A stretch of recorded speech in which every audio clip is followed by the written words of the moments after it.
Hey, it's Sam on What Yacht To Do, and today I'm going to be putting water on the boat because, hey, our tank is down to about half, so it's time to put water on the boat. So the first thing I'm going to do is get the hose all laid out here. We use a G-Force flex hose, and it has held up for two separate loops and just working just fine. So I've got it connected. I've got my equipment out here. I've got the key to be able to take the water off, the water access off right here.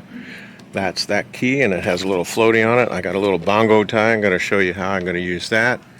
I've got my RV filter with a meter that I purchased separately on there, so I know how many gallons I put in. I've got some bleach and a glass container to measure the bleach to put in. If I use a plastic one, it kind of gets funky from the bleach.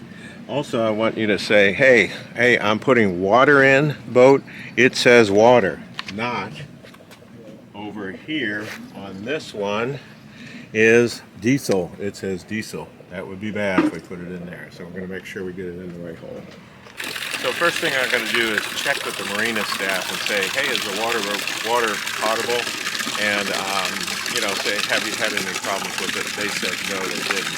And so I'm going to let it run for a while to get excess water that might have been in there and the hose out for a while, and also in the lines in the marina here. And so when it's good and cold, I'm going to give it the Sam taste test. It tastes good. But now, time to hook it up to the filter. So water's good, hose is working. I'm going to turn it off and screw on the filter.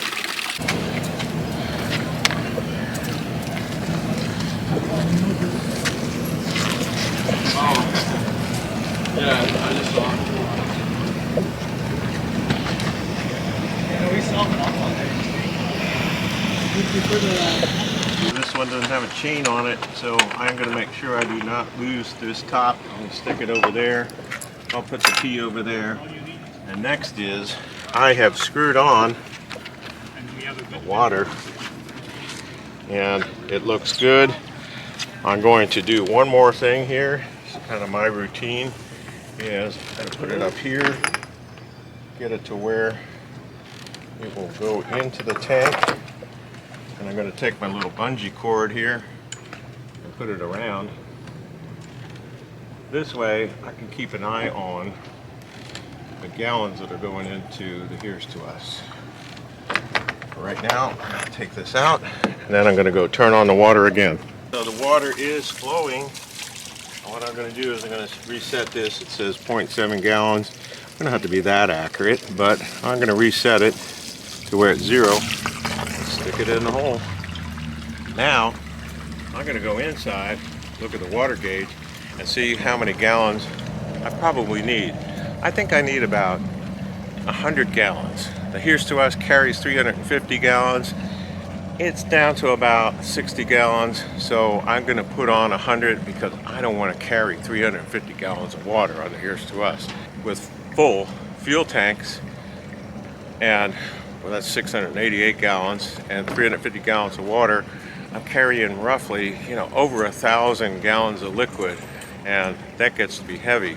Figure at 7 pounds per gallon, that's 7,000 pounds. So I'm going to monitor my water and put it in there, and then also how many gallons I put in. I'm going to put in a little bit of bleach. So my 160 gallons that I'm going to put on, approximately, well, that's total, and so I said I was going to put about 100 gallons on. I'm going to add somewhere between a quarter and to an eighth of a cup of bleach for that 100 gallons. And Rev will tell me if I put too much in, because she'll say, hey, the water smells like bleach. It's not going to hurt you, you might smell it, but it is going to keep things clean in your tank. Will disinfect anything. Now we are additionally going to filter our water that comes out of the spigot into a Berkey for drinking, and it tastes just great. So if you haven't tried the Berkey water filter system, it's great. Use this RV going from here. Should be potable water that's coming in.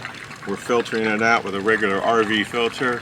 They say replace these in 6 months if you're using them in an RV. I think that's what they say.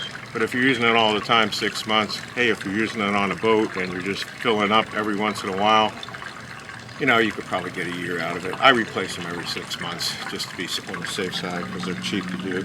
And also, I've got my water monitor.